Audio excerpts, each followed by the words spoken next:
उसका दर्शन करो। उनको भी उसका दर्शन नहीं। रहो स्वर्गलोक में, लेकिन वो भी वहां दर्शन नहीं पा सकते। तो बताइए आप कि स्वर्गलोक में उसका दर्शन नहीं होता, सूक्ष्म लोक का उसमें दर्शन नहीं होता, तो फिर बताओ यहां मनुष्य शरीर मृतलोक सबसे महत्वपूर्ण, यह स्थान अति उत्तम। इससे बढ़कर के दूसरा अच्छा स्थान कोई नहीं। ये कर्म है, कर्म योनि, और वो सब होगी। जो यहां कमाओ वो स्वर्ग में या आप तवे ब्रह्मांड में जाकर भोग लीजिए, और वहां पुण्य क्षीण हो जाए, फिर आ जाए, तो आपके लिए तो बड़ा सुलभ, बड़ा आसान, बिना देखे हुए आपको कोई बता नहीं। तो चीजें सब पहले भी थी, अब भी हैं, पहले भी लोग प्राप्त करते रहे, लेकिन ऐसा वक्त जमाना एक 50 साल के अंदर आया कि आप ऐसे प्रवाह में इंद्रियों के रह गए स्वाधीन और स्वतंत्रता में कि घर की लकीर तोड़ दी, बच्चों ने, देवियों ने, पुरुषों, समाज की तोड़ दी, जातियों की तोड़ दी, धर्म की तोड़ दी, राजपाट की तोड़ दी, सबकी लकीर। नहीं तो ये पहले सब अपनी अपनी लकीर में रहते थे। तो इसलिए जनता बिल्कुल स्वच्छ और साफ, निर्मल और नेक रहती थी, अच्छी रहती थी, मनुष्य बनकर, और सब में रहम था। लेकिन अब तो ये बात सब खत्म हो गई। तो थोड़ा पहले सत्संग सुन लीजिए आप।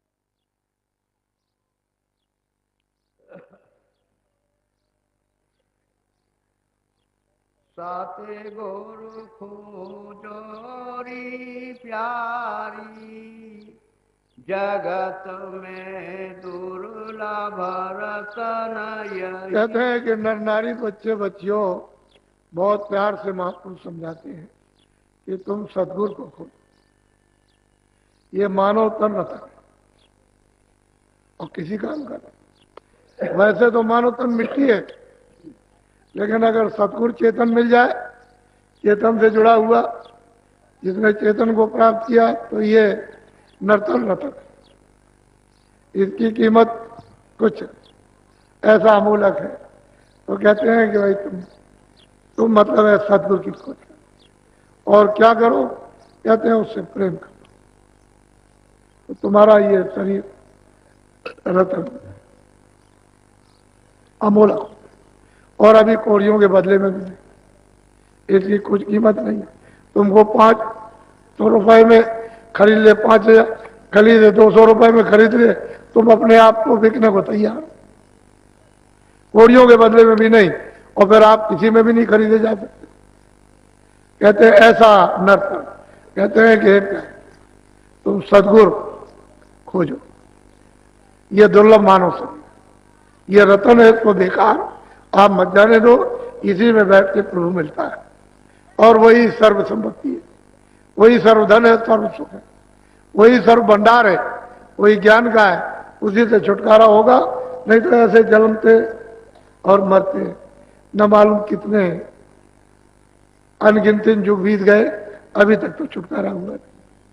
तो बहुत प्यार से वो समझाते हैं कि तुमको करना क्या है, पहले सतगुरु की खोज, कहीं मिले, मुसलमान में मिल जाए, तो मिल जाए, काला हो, सांवला हो, जैसा हो, वो मिलना चाहिए। तुम उसको काला सांवला जात पात का मत देखो। कहते हैं मोल करो तलवार का, पड़ी रहने दो म्यान। अरे म्यान का क्या करते हो, तलवार का मोल, ज्ञान का मोल करो। अरे वो खोल का क्या करते हो, जो काला है, सांवला है, गोरा है, ये सफेद है, ये ऐसा है, वैसा है, कोई गेरू है, कोई लाल है, कोई पीला है, कोई सफेद है, कुछ नहीं। उस ज्ञान का मोल करो। तुमको अपने घर में जाना है, उसका मोल करो। ऐसा सौदा करो कि मानो रतन आपका ये काम में आ जाए और जीवात्मा घर के वापस पहुंच जाए। बोलो। जिन पर मेहर दया सते गुरु की, उनको दरस जिन पर सतगुरु की दया महर दया दृष्टि है, उनको तो दर्शन मिलेगा ही, मिलता है, मिलेगा। और जिनके ऊपर संत सतगुरु पूरे की दया नहीं है, वो कुछ नहीं पा सकते। वो ये रतन शरीर हाथ से चला जाएगा। आखिर किनारे पर आ गए हो किसी का 2 बरस, किसी का 10 बरस, किसी का 5 बरस, किसी का 20 बरस। जिस दिन से तुम माँ के गर्भ से बाहर निकले हो उसी दिन से आयु घटने लगी। जैसे ही सूरत माँ के पेट में 5 महीने जब पिंड बन गया और छोड़ी, उसमें बैठा दी, बस आयु घटना शुरू हो गई। उसी दिन से गर्भ से ही आयु घटने लगी। एक एक दिन मतलब 9 महीने तो यूं ही चले गए आपके, और फिर बाहर आए हो तो आप समझ रहे हो बच्चा बड़ा हो रहा, और हम समझते समझाते हैं घट रहा। इसमें से आयु कम हो रही। इसी में से 2 बरस, 4 बरस, 5 बरस का समय हुआ, समय आया बस चला गया। 10 बरस में चला, 20 बरस, 25 बरस में, तो तुम कहते हो जवान चला गया। अरे जवान नहीं गया, उसका समय इतना ही था। जब वो उसकी अवस्था पूरी हो गई, श्वासों की पूंजी खत्म हो गई, तो उसने जीवात्मा को निकाल के बाहर कर दिया। तुमको तो उसी समय में रहने में अपना काम करना चाहिए था। तो बच्चा बढ़ रहा, बच्चा बढ़ रहा, पढ़ रहा, ये कर रहा, वो कर रहा, अभी शादी विवाह करेगा, अभी क्या करेगा, तब तक समय खत्म हो गया। ऐसे ही 40 हुए, 50 हुए, चल दिए। अब क्या भरोसा। इस दिन ये डाल टूट गया, और जब पत्ते डाल से झड़ जाते हैं कभी वापस नहीं लगते। मानव तन से नाक और मुंह से श्वास निकल जाएगी, ये वापस कभी नहीं लगेगा। वो तो पूंजी कम हो गई। यही गिनती की पूंजी है, दूसरी और कोई पूंजी नहीं। कोई उम्र नहीं है, श्वासों की पूंजी है। अब जितनी 24 घंटे में निकलती है वो पूंजी उसको है। अब 10 बरस लगे, 20 बरस जल्दी जल्दी निकाल दो तो 2 बरस कम हो जाए। पूंजी को संभाल करके रखो तो पूरे समय तक जाओगे आप। तो पूंजी मिलती है श्वासों, ये जो निकलती है हवा अंदर और बाहर, अंदर और बाहर, ये आपको पूंजी मिली हुई है। पूंजी खत्म होते ही ये चाम कमड़ा आई, बस इसमें से सूरत रह ही नहीं सकती है, क्योंकि पूंजी तो खत्म हो गई। क्षणों में सर से सिमट जाएगी, उसके रहने का कोई स्थान ही नहीं। उसी पूंजी का तार लगा हुआ है, उस शब्द का, उस नाम का, और वो मतलब गोपनीय है, और फौरन खींच लेगा, अलग कर देगा, आप पड़े रहेगा। लड़का मर गया, पति मर गई, पत्नी मर गई, रिश्तेदार चला गया, क्या है, क्या हो गया, आप चिल्लाते रहो। ऐसा रतन अमोलक मनुष्य शरीर, और आपने जीवन में उस महापुरुषों की खोज नहीं की जो आत्माओं को जगा देते, और वापिस ये बेचारे संसार में कितने मुद्दतों से भटक रहे तो अपने घर में पहुंच जाते। तो कोई ऐसा वो तो ऐसे सूरज इस घास पर यानी पृथ्वी पर लग जाए तभी तो उसकी इतनी किरण के सामने कुछ नहीं। ऐसा तुम्हारा निर्मल प्रकाशमान स्वच्छ आनंद, और मतलब यह है कि अमृत का देश है, उसको छोड़ करके यहाँ अमृत चाहते हो कहीं मिल जाएगा, यहाँ काम है। अरे भाई तुम उसको देखो, वो पपिया रट लगाता है कि मालिक हमारी प्यास नहीं जाती है, स्वाद की बूंद गिरा। तो रट लगाते लगाते लगाते लगाते मालिक उसके प्रण को देकर एक उसमें स्वाद की बूंद गिरा देता। तुम देखते हो हिरन जब उसके सामने बाजा बजाओ तो इतना मस्त हो जाएगा कि वो कुछ नहीं है, बाजा फेंक दिया, उसको मत पकड़ लिया, काट दिया। अरे मछली पानी से प्रेम करती है। आप लोग मनुष्य शरीर में रहकर आपने ये खोज और तलाश नहीं की कि मालिक किनके द्वारा मिलता है, किनके द्वारा परिचय, किनके द्वारा रास्ता, कौन मदद करेगा, कौन हमारी शुद्धि सफाई करेगा, कौन युक्ति बताएगा। अभी तक आपने किताबों को नहीं सोचा और ना उनको कुछ ढूंढा, तो आपके किताब पढ़ने का फायदा क्या? किताबों में तो यही सब लिखा हुआ, रामायण में भी लिखा है, गीता में भी यही लिखा हुआ है, कृष्ण ने भी यही कहा है, और राम ने भी यही कहा, और जितने भी लोग आए ऋषि मुनि सबने ये कहा, और आप कुछ नहीं छोड़ दिया, सब छोड़ बैठे। कह लगे हम किसी को नहीं मानते। क्या मानते हो? किताब जानते ही नहीं। किताब क्या मानोगे? किताब के तो पन्ने आप फाड़ते हो, तिरस्कार करते हो। देवता का किताबों का तिरस्कार नहीं, उसका अर्थ समझो और उससे काम ले लो। और महापुरुषों के पास जिन्होंने देखा उनके पास जाओगे तभी आप उनको समझ सकते। बोलो। तरस पाए सतलोक सिधारी सात नाम पद की। कहते हैं जब महापुरुष मिल जाएंगे और फिर उसको बाहर और अंदर दोनों तरफ दर्शन होगा तभी तो उसको ले जाएंगे। ऐसे कैसे जाएगा? वो तो रास्ते में एक दो लोग हों तब तो जा भी सकता है कि चलो किसी एक लोग को पार करें। वहां तो अनंतों लोग हैं, गिनती में नहीं आ सकते। इतने लोगों को पार करके और अपने देश में जाना है तो जिसने रास्ता देखा होगा वही तो पहुंचाएगा। सड़क जिसने देखी है वही तो सड़क पर ले जाकर आपको छोड़ देगा। तो नाम रूपी सड़क पौड़ी उसने ऊपर से नीचे तक लगा रखी है और आंखों के सामने टिकी हुई है। ये ध्रुवतारा जो देखते हो ये उसी का प्रतिबिंब है।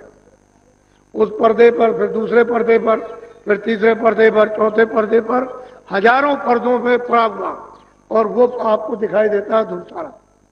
और वो अटल है, अपनी जगह पर है। वो सतलोक की धारा आई हुई है, एक जगह पर स्थित है, कोई हल्टी उल्टी नहीं है। उसी पर सब झूलते और घूमते रहते हैं। वो तो एक धुरा है, उसी पर घूमते सबके सब लोग घूम रहे हैं। ईश्वर भी घूम रहे उसी पर, ब्रह्म भी घूम रहे, पार्वती भी घूम रहे, स्वर्ग इत्यादि सबके सब उसी धुरे पर सब घूम रहे हैं और वो अपनी जगह पर स्थिर है। इस तरह से तो वो एक चिन्ह है कि देखो ऊपर से धार आई हुई है और अंतर आंखों के सामने वो टिकी हुई है। जब दिव्य दृष्टि ज्ञान चक्षु तीसरा नेत्र है जब खुलता है तब वो दिखाई देती है। उसी को कहते हैं चरण कमल। इतने श्वेत, इतने इतने सफेद कि आप कोई चीज इस तरह की तो वो तुम्हें तो बड़ा रस है, बहुत आनंद। उसी को पाकर ज्ञानियों ने कह दिया है कि अहम ब्रह्मास्मि, कि जो तू है तो मैं हूं, वास्तव में वो बात नहीं, वो तो एक छोटी सी। उसी को देख करके इतने मस्त हो गए कि और किसी को नहीं। उसके आगे तो वहां से तो चाल शुरू होती है। डोरी को पकड़ लोगे वहीं से सब झनकारें, वहीं से सब आवाजें, वहीं से अमृत चूना शुरू हो जाता है और सूरत उसी को पी करके प्रौढ़ होती है, मजबूत और चल पड़ती है। तो ऐसे नहीं, महापुरुषों की कृपा से। बोलो जीव परे 84 बार में खान पान मद मा। कहते हैं जीव बेचारे क्या करें, मनुष्य शरीर में क्या करें, 84 का कर्म कर रहे और इस खान पान में लगे पड़े। आखिर में जब जाएंगे तो सीधे 4 खानों में, 84 लक्ष्योनियों में काटो पीटोगे, मारोगे, इन आत्माओं को सताओगे और बस शुद्ध आहार करोगे तो सीधे नरक। सीधे ऐसे ऐसे घोर नरक हैं कि जितना ये देश है पूरा, इतना तो वहां एक खंबा है आग से जलना, आग से, यानी जितना ये देश उतना एक खंबा है ऐसा खड़ा हुआ और आग धधक रही है। लाखों मीलों से दिखाई देता है कि ये खंबा आग से जलना। उसमें जीवात्माओं को चिपटा देते हैं, वहां पर जलाते हैं उसको, उसमें बांधते हैं तो चिल्लाता है तो कितनी आवाज, किस तरह से चिल्लार मारता है। तो अभी तो आपको मालूम नहीं है कि नरक क्या चीज है और कितने नाम के नरक हैं। 1-2 नाम की, कई नामों के नरक हैं। जीवात्माओं को इस खान पान में, भोगों में फंस के उसमें डाल देते हैं। फिर ये मनुष्य शरीर वहां से करोड़ करोड़ बरस तक वहां एक रफ्तार पीटते रहो, मार खाते हो, चिल्लाते रहो, न दिन को चैन, न सुबह न शाम, किसी समय चैन नहीं मिलती। ऐसी वहां पिटाई होती है और वो जमदूत ऐसी ऐसी लगियां 10-10 हजार मील की लंबी लगियों से पकड़ करके छेद के चिपकाते रहते हैं। तो आपको तो ये तो महापुरुषों ने जब आंख से देखा तो जीवों से कहा, अरे तुमको मालूम नहीं, वहां तो बड़ी दुर्दशा हो, बयान नहीं की जा सकती। ऐसा है लोग साथ। तो कहते हैं तुम भोगों में इसमें तुम लिप्त हो गए और 4 खानों का, 84 लक्ष्योनी नरकों का रास्ता खोल लिया। अब कौन बचाएगा? अब ये सोचो, तो मतलब है कोई बचा नहीं। ये बेचारे जो जल में जीव रहते थे, आपको देख करके डरते नहीं थे, उनको तो किसी को रहने नहीं दिया, सबको निकाल कर समाये कर दिया। ये बेचारे जानवर निर्भय होकर के गांव में घूमते रहते थे, उनको समाये। पंछी जो है तुम्हारे घरों में बैठे रहते थे, कहीं कुछ नहीं था और उनको भी साफ कर दिया। अब ये हालत हो गई तो आखिर मनुष्य क्या हो गया? मनुष्य तो ना, ये तो भोग जो है बिल्कुल पशु अज्ञान। आप तो मनुष्य थे, आपका भोग तो ज्ञान का होता है, लेकिन भोग हो रहा अज्ञान का, तो आखिर में क्या होगा? दशा ये होगी और आपको कोई रास्ता मिला नहीं। बोलो। हाँ, मान मनी का रोग पसरिया बड़े बने दिन। और महापुरुष कहते हैं क्या जीव बेचारे झूठा मान मनी का तमाम मेरा मान करो, मेरा मान करो, इसका इसी में सब जीव बेचारे उलझ गए और बड़े बनने लगे, मार खाने लगे। जो बड़ा बना वो मार खा। अरे भाई, यहाँ तो सबकी एक ही घाट की दशा है, क्योंकि मौत के घाट पर तो कोई किसी का नहीं, सबको वही शमशान भूमि पहुंचा रहा। हम भी तो जाएंगे, हम कौन पट्टा लिखा के आए? अरे किराए के मकान में आए, अपना काम कर लो, यही बहुत सारी। और अपना काम करने के बाद किसी और का बन जाए, उसका काम कर दीजिए, नहीं तो एक किराए का मकान दो, जब पूरा होगा कहेगा अच्छा अब हमारा हमको दे दीजिए, तो उसकी जय जयकार होगी, अच्छा हुआ आपने ले दिया। तो अपना काम कर लो, मकान रो गाँव मत, जिसका मकान उसके, तब तुम बड़े बुद्धिमान और चतुर हो और तुमने बुद्धि से काम ले लिया और तुमने अपना काम नहीं किया। और जब वो आया कि मकान दो तो रोने चिल्लाने लगे, कहले ऐसा नहीं वैसा नहीं, अभी नहीं, जब नहीं। अबे तो कब? वो तो घाट सबका ही थी, दो घाट नहीं है। लेकिन जो जीते जी मर जाते हैं, वो मरे हो जी है क्या चीज? वो तो जीते जी मर गए। जब सूरत को शरीर से नाम से जोड़कर अलग कर दिया तो जीते जी मर गए। वो तो बिल्कुल ऐसे ही अलग हो जाती है जैसे मौत के वक्त अलग होती है। ऐसे ही नाम की डोर पकड़ के चल जाए, शरीर यह बैठा रहता है, उसकी संभाल ऊपर के सब लोग करते हैं, कोई छुए नहीं, कोई छेड़े नहीं। एक महात्मा जंगल में गए तो वहां साधना कर रहे थे गुफा में, तो उनकी साधना को उनको देख करके बिल्कुल अचेत पड़े हुए थे। तो हम बाहर आए, उनके शिष्यों से पूछा, कह लगे आप कुछ बोले तो नहीं? मैंने बोला तो मैं कुछ नहीं, मैं समझता हूं कि साधना कर रहे हैं। अब ऐसा मालूम होता है कि शरीर में नहीं, तो वहां सब रक्षा करते हैं। कोई आदमी, कोई यानी जानवर, कीड़ा कोई बोल नहीं सकता, बिल्कुल एकदम सब रक्षा होती रहती। और जब तक वो विचरण करेंगे तब तक करेंगे, और जब उधर से लौट के आएंगे तो कहते हैं जीवत मृतक हो रहो तजो खलक की आंख, समरथ रक्षक सदगुरु मत पावे दुखा। जीते मरे। और वो कैसे? सूरत को नाम के साथ जोड़, और नाम पकड़ के ले जाएगा, शरीर से निकाल देगा, वो फिर ले आएगा, फिर निकालेगा। उसका रोज का नित्य प्रति का ये काम कि ले जाएगा, ले आएगा, ले जाएगा, ले आएगा और जाएगा, आएगा जाएगा। ऐसा नहीं कि आप वहीं रह जाओ, यहां अवध को पूरा करो, ऐसा नहीं। जाओ लौट के आओ, फिर जाओ फिर लौट के आओ। जब पूरा समय होता है चले जाओ। तो तैयार बैठे रहते हैं हर वक्त कि जब भी आदेश और जब भी समय पूरा हो जाए फौरन यहां से निकलो। तो जब समर्थ कोई मिल जाएगा तो ये तुमको रास्ता आने जाने सिखा देगा, ले जाएगा और फिर निकाल देगा और ले चलेगा। तो जीवत मृतक हो जाओ। मरने पर तो सब मरते हैं, लेकिन जीते जीव अलग हो जाओ। बोलो।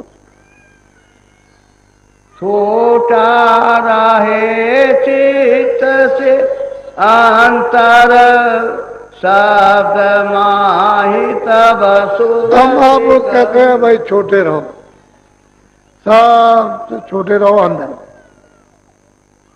चित्त से छोटे रहोगे मैं सब। और ऐसे लोग जो है सूरत को नाम के साथ जोड़े रहते हैं, शब्द के साथ, आवाज के साथ जोड़े रहते हैं, उसका रस ले रहते हैं अपने दीन ही। बिल्कुल अपने को छोटा समझ कि हम कुछ नहीं। ऐसे ही लोग इस संसार के सूप को फेंक देते हैं, और सूप बांधे रहोगे तो छोटे छेद में जा नहीं सकते हो, बहुत बारीक छेद है, उसमें से होकर के निकलना है, तो ऐसे कोई नहीं जा सकता है।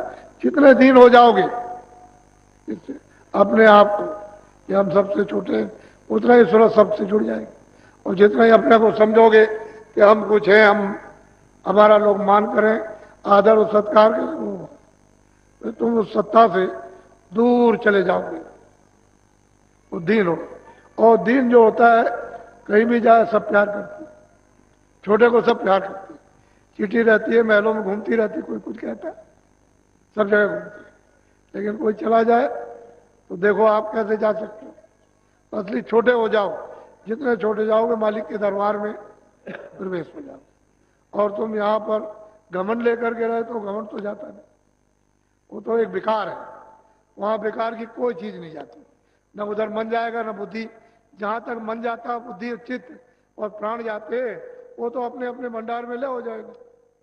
सूरत तो अकेले आई, और जब आकर के इसको कपड़ा पहनाया तो इनको लगा दिया, मन को लगा दिया, बुद्धि को लगा दिया, चित्त को लगा दिया, प्राणों को लगा दिया और नीचे उतार दिया।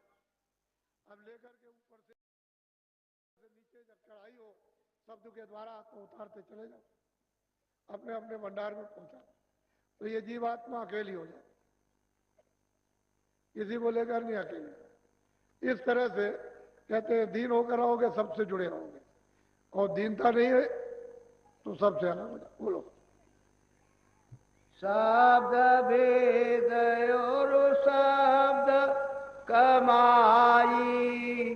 लोगों को सार मिला, बाकी जिनको महापुरुष नहीं मिले और भेद नहीं मिला, जुक्ति नहीं मिली, वो क्या कमाएंगे? उनको संसार में कुछ नहीं। वो चाहे चारों वेद पढ़ो, कंठस्थ कर लो, चाहे गीता रामायण कंठस्थ करो, कुछ नहीं। जिनको शब्द नहीं मिला, नाम नहीं मिला, वो जीवन में कुछ नहीं, उनको सार मिली नहीं। और जिनको नाम और शब्द मिल गया उनको सार मिला, क्योंकि उनको महापुरुष मिल गए और भेद मिला। फिर कमाई की, ऐसा नहीं कमाई नहीं कमाई, अभ्यास किया, साधना की है, भजन किया, तो उनको सार मिला। जो करेगा पाएगा, नहीं करेगा बोलो। सब धरता सत्य गुरु पहचानो, हम ये पूरा महापुरुष कहते हैं कि भाई ऐसे गुरु की, ऐसे महापुरुष की तलाश करो जो शब्द में रहता, जो शब्द वेद जानता, क्योंकि वो वही बात करेगा जिसका गुणी है। जिस विद्या को जानता है वही बात ले आएगा, दूसरी कोई बात नहीं करेगा। सारी रचना ही जब शब्द की है, जब नाम की है, आवाज की है, तो आप यहां भरम क्यों रहे हो? आप इस खोज से अलग हो और देखो कि चेतन शब्द की रचना का विस्तार किस किस तरह का है, उधर देखो। तो जो जो इसको, इस भेद को जानते हैं वही आपको बता सकते हैं। कहते हैं कि ऐसे महापुरुष की तलाश करो जो शब्द में रहते हैं, जो शब्द में जुड़कर और उसमें लय होकर और निकल गया, पार हो गया, और सच्चे प्रीतम को जिसने पा लिया अमरलोक में, अपने देश में जाकर, और आता और जाता। ऐसे की जरूरत है, और ऐसा नहीं मिला था कुछ। बोलो। खोलो आके निकट ही देखो, अब क्या खोलूं। महापुरुष कहते हैं कि भाई जब तुमको ऐसा भेद मिला तो अब क्या जल्दी करते, देर करते हो, जल्दी करो। कहते हैं कि हाँ खोलो अंदर की, जल्दी से जल्दी, थोड़ा सा कर्म करो, थोड़ी सी, थोड़ा सा अभ्यास करो, थोड़ी मेहनत करो, थोड़ी सी, और सहयोग ले लो, उसमें मतलब दया शामिल कर लो, तो आंख खुल जाए। कहते हैं निकट ही देखो, दूर नहीं है, पास है। लेकिन पर्दे इतने पड़े हुए हैं कि मालूम होता है वो इतना दूर है हमसे। जब वो कोई पर्दा नहीं रहता तो जैसे सूरज दिखाई देता है, ये सब मंडल इसी तरह से दिखाई देते हैं जैसे मतलब है सामने सूरज दिखाई दे रहा, और तरह तरह के बादल आ जाए कई बात के तो सूरज हमको दिखाई नहीं देगा, क्योंकि सामने पर्दा आ गया। तो पर्दे पड़े हुए हैं, हर मंडलों पर पर्दे पड़े तरह तरह के। वो अगर पर्दे हट गए तो सीधा किसी को भी देखो, ईश्वर को देखो, ब्रह्म को देखो, पार ब्रह्म सृष्टि देखो, उसके परे की, और मतलब ये सत्पुरुष का दीदार दर्शन को सीधा, कोई पर्दा नहीं किसी का। फिर कुछ नहीं कर रहे हो, फिर ये खाली जा रहा, फिर आपको कितना समय लगेगा इस शरीर में आने की गिनती है, कोई हाथों हिसाब। इसलिए इस तन को अमूल्य समझो, बहुमूल्य, इसकी कीमत नहीं कोई दे सकता। क्योंकि हीरे जवाहरात की तो कीमत आपने लगाई, लेकिन कहोगे हम ये सब रखते हैं, इसको खड़ा कर दो, तो कोई नहीं खड़ा करे, कोई नहीं करता। बोलो।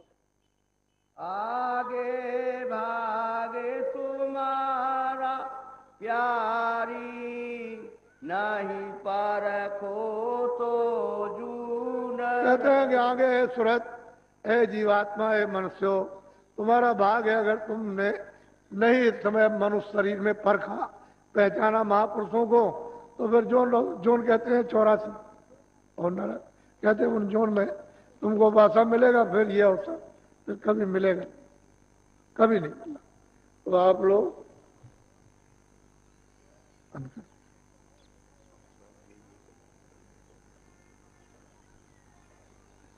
अब आपको नामदान देंगे। 2 बंधन है आपके लिए, और कोई बंधन। एक तो शाकाहारी रहना, शुद्ध आहार, अनाज, सब्जी, फल है, सूखे गीले, घी दूध है, इन सब चीजों का आप दिन में 100 बार सेवन करो। अशुद्ध आहार में, इसी में सब समझ जाओ। अशुद्ध आहार नहीं करना, शुद्ध। दूसरा ये बीड़ी, तंबाकू, हुक्का पी सकते हो, हमने तो कभी पिया नहीं है, पर ऐसा कोई भी नशा, कोई नशा हो, इससे कोई मतलब नहीं। ऐसा कोई नशा मत करना जो बुद्धि पागल हो जाए। ये 2 चीजें मना है। बाकी घर में चोरी चमारी, मारपीट, लूटपाट, गाली गलौज, ये तो अब माँ बाप बच्चों को ही सिखाते रहते, हर जगह सब जगह ये कहते हैं ये मत करो, ये मत करो, ये मत करो। तो वो तो मतलब है कि मनुष्य का कर्म है, वो तो आपको हर जगह मना किया जाएगा। पर शाकाहारी रहना और नशीली बुद्ध नाशक चीज से बनेगा, उसको नहीं। बाकी घर बार में रहो, बाल बच्चों में रहो, खेती दुकान दफ्तर का काम करो और बच्चों की सेवा करो, ये सब आप करो। उसमें 24 घंटे में 23 घंटे तो ये काम करो, और 1 घंटा भजन के लिए आप बचा लो। वो भी है 15 मिनट, कभी 10 मिनट, कभी सुबह, कभी शाम, कभी दिन में, कभी रात।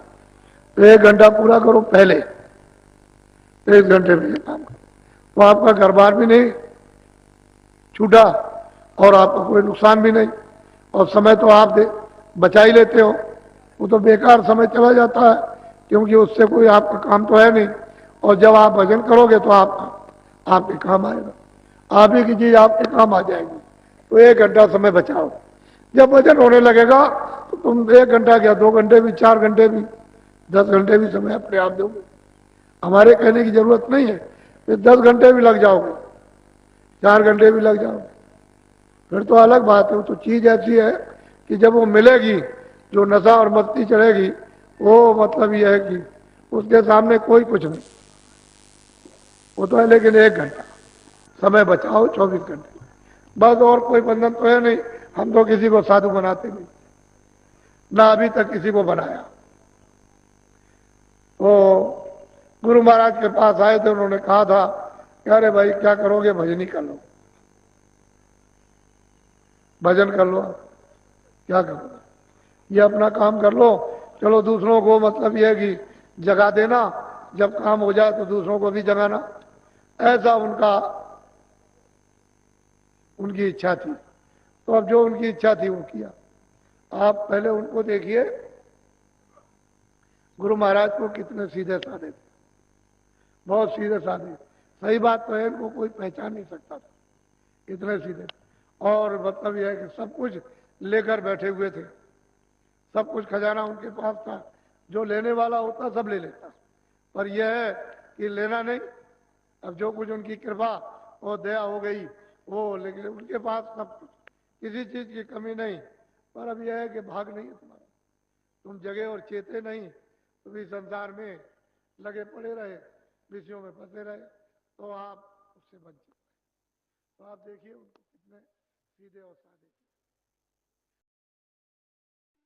उन्हीं का ये मंदिर है जो देख रहे हो, कि जो इतनी बड़ी चीज दे सकता है, तो उसकी कुछ ना कुछ निशानी इस रूप में रहे कि भाई ये तो दे के गए थे, और उन्होंने कहा था कि ये हमारा धन दूसरों को बांट देना,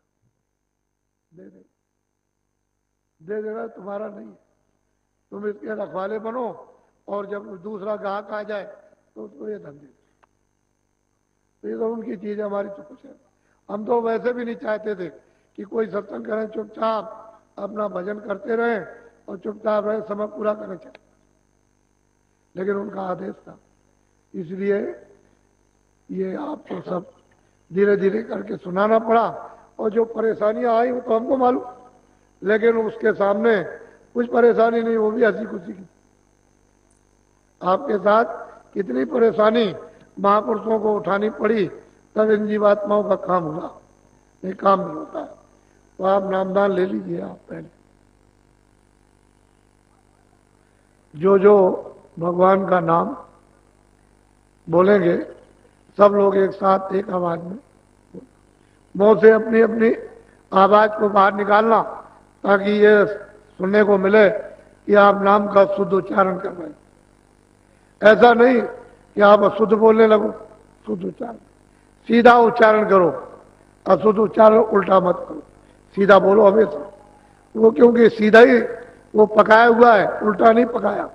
उल्टा पकाया होता तो उल्टा बोलते, लेकिन सीधा पकाया तो सीधा बोलो। जब सीधा बोलोगे तो आपको लाभ मिलेगा, और आपने उल्टा उच्चारण कर दिया तो आपके लिए नुकसान है। तो शुद्ध बोलना, सीधा और साफ बोलना। जो जो नाम बोलता जाऊंगा आप बोलते जाना, जब मैं चुप हो जाऊंगा तो आप बोलो जय गुरुदेव। इतना ये ढक जाए, क्योंकि कोई आदमी ये न देख सके कि आप ये क्या कर रहे हो, क्योंकि वो देखेगा तो कहेगा हमने तो ऐसा भजन करते किसी को देखा नहीं है जो आप भजन कर रहे हो, समझ गए। तो थोड़ा सा कपड़ा डाल लो कि आपके हाथ दिखाई न दे इतने, और ये आंख और कान आपका ढक जाए। तो कपड़ा डाल के फिर करो, तो ऐसे आंख बंद की और ऐसे कान बंद, ऊंचा ध्यान देकर ऊपर की तरफ, सूरत के जीवात्मा के कान से, जो अंदर में एक कान है उससे सुनने का काम करना।